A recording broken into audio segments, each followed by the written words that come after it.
오늘 함께 묵상하실 말씀은 사무엘하 3장 말씀입니다.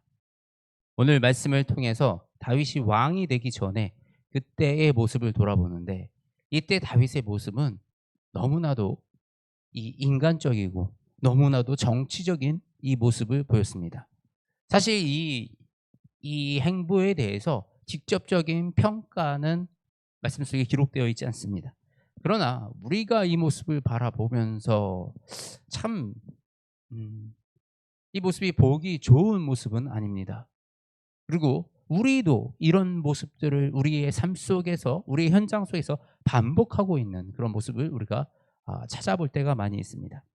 우리가 이 다윗의 인생과 다윗의 말씀을 묵상하면서 다윗을 통해서는 우리가 분별할 것을 정확하게 해야 됩니다. 우리가 배울 것과 배우지 말아야 할 것, 다윗이 실수한 것과 다윗에게 배울 점을 우리가 분명하게 찾아서 짚고 넘어가야 되는데, 어 다윗을 일방적으로 하나님의 사랑을 받은 자, 그래서 다윗이 한 것은 무조건 옳다라는 관점은 옳지 않습니다. 먼저 이 사무엘하 3 장에 등장하는 주요 인물들을 우리가 조금 기억할 필요가 있습니다. 다윗과 먼저 다윗의 장군, 사령관이자 다윗의 또 조카이기도 했던 요압 장군이 나오고요.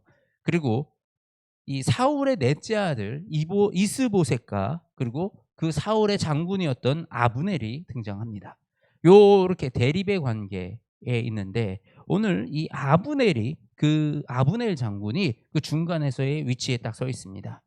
다윗과 대척되는 이 사울의 아들 편에 있던 아브넬이었는데, 이 이스보셀 사울의 아들이 이 장군의 이 약한 점, 이 부끄러운 점을 이렇게 지적을 합니다.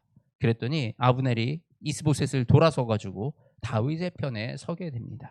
그런데 이 아브넬은 누구냐? 바로 요압의 동생을, 막내 동생, 셋째 동생을 죽였던 사람입니다. 그러다 보니 요압에게는 철천지 원수와 다름없었는데, 다윗은 이 아브넬의 이 화해 요청을 받아들이고 그 아브넬을 통해서 자신의 왕권을 취하려는 그런 모습을 보입니다. 그래서 이 요압이 몰래 가서 이 아브넬을 죽이는 사건이 오늘 말씀의 주요 사건입니다. 그런데 이 사건들을 통해서 서로 다른 관점들을 살펴볼 수가 있어요. 이 분명히 이 아브넬이라는 존재는 다윗에게도 그리고 우리 요압에게도 적군이었음을 맞습니다. 적군이었습니다.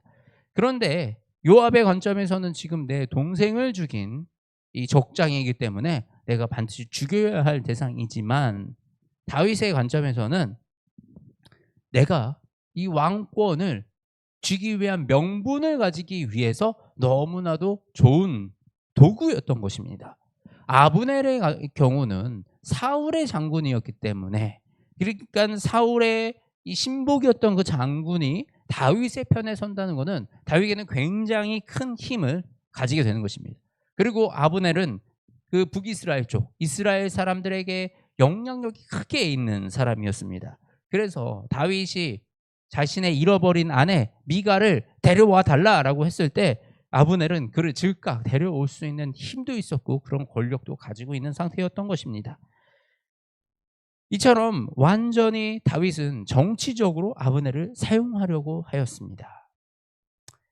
보면 다윗은 이 요압을 통해서 악한 일은 다 행하게 했고요. 자기는 뒤에서 한 발자국 이렇게 빼서 전쟁을 그저 바라보고 있는 그런 형태였습니다. 그리고 그 요압이 아브넬을 죽였을 때 이 다윗은 슬퍼하며 내가 죽이지 않았다.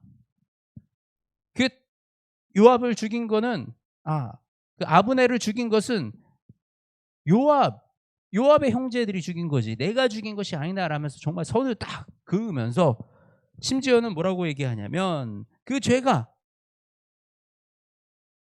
39절 말씀입니다. 스루야의 아들인 이 사람들을 제어하기가 너무 어려우니 여호와는 악행한 자에게 그 악한 대로 갚으실 줄로다.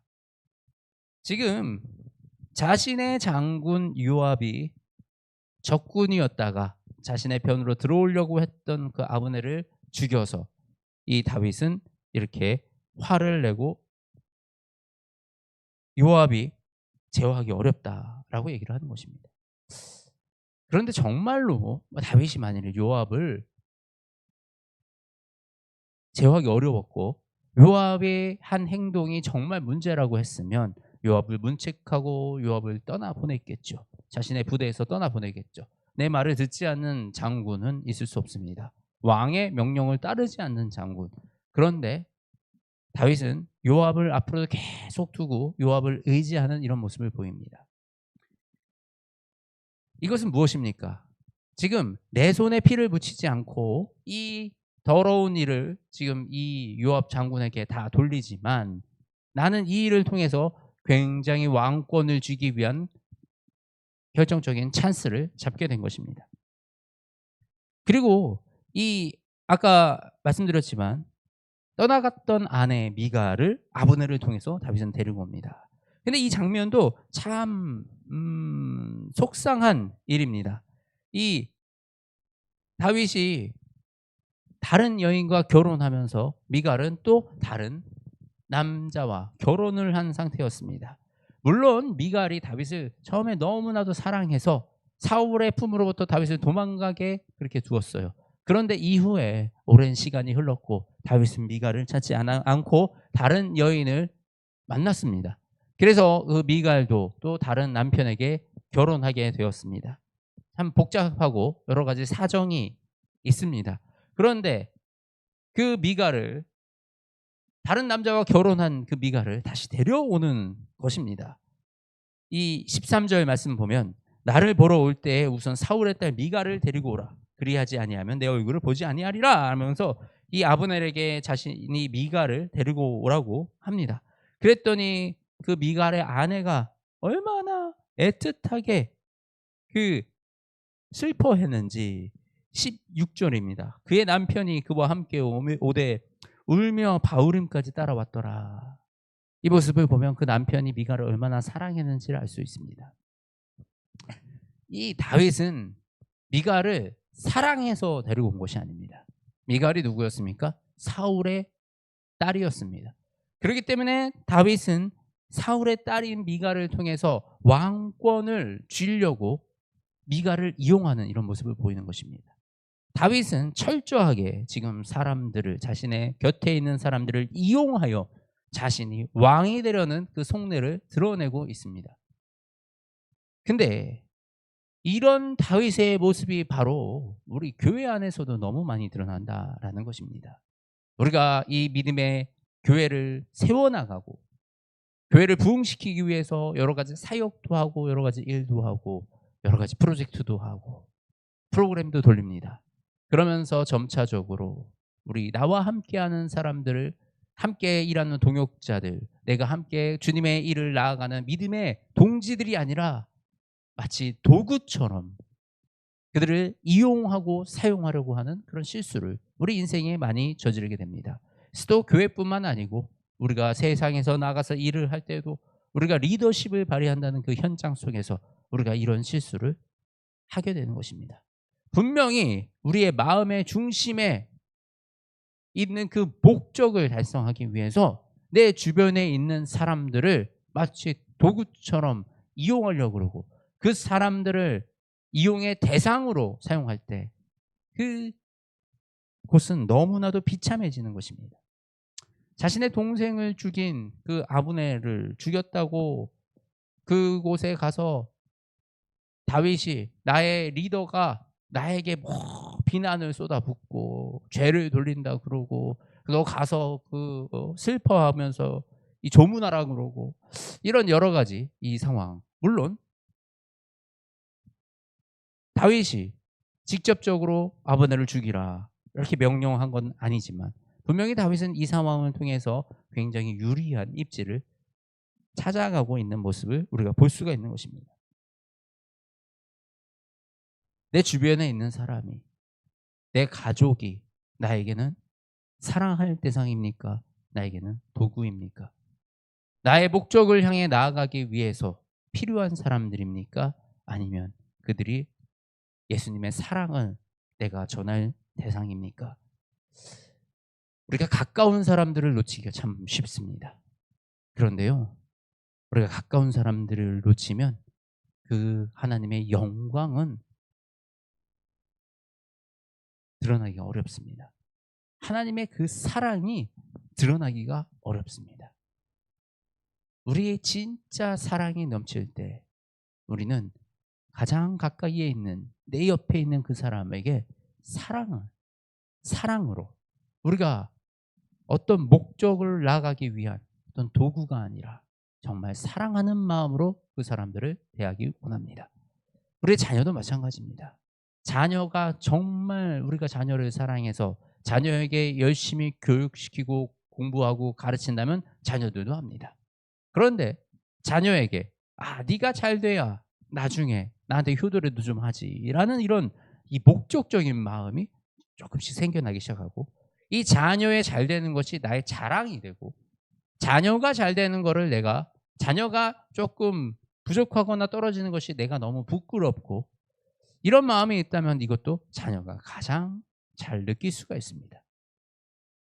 우리의 목적이 무엇인지, 우리가 나아갈 방향이 무엇인지, 우리가 그것을 잃지 아니하고 나와 함께 그 길을 걸어가는 우리 모두 서로 사랑하며 살아가는 그런 저와 여러분이 되기를 바랍니다.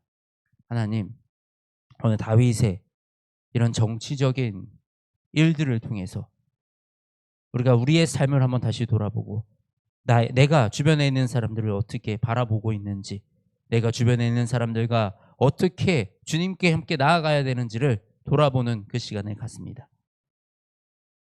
우리가 이기적으로 나의 생각대로 나의 마음대로 나아가는 것이 아니라 하나님이 뜻하시는 대로, 하나님이 기뻐하시는 대로 우리가 사랑하며 서로 사랑하고 아끼며 이 세상을 살아가게 하여 주시옵소서. 하나님, 우리의 사랑으로는 이 사랑을 채우기가 너무 부족합니다. 하나님, 우리에게 그리스도의 그 풍성한 사랑을 공급하여 주시어서 아버지, 우리로 하여금 이 땅에서 충실하게 사랑하며 살아가게 하여 주시옵소서.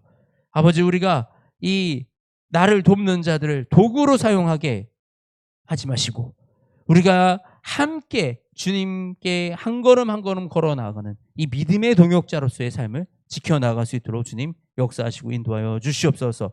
우리의 모든 믿음의 여정을 아시는 주님, 우리의 마음의 중심을 보시는 주님, 우리의 마음을 하나님의 마음, 아버지의 마음 품고 살아갈 수 있도록 인도하여 주시옵소서. 우리 주 예수 그리스도의 이름으로 기도드립니다. 아멘.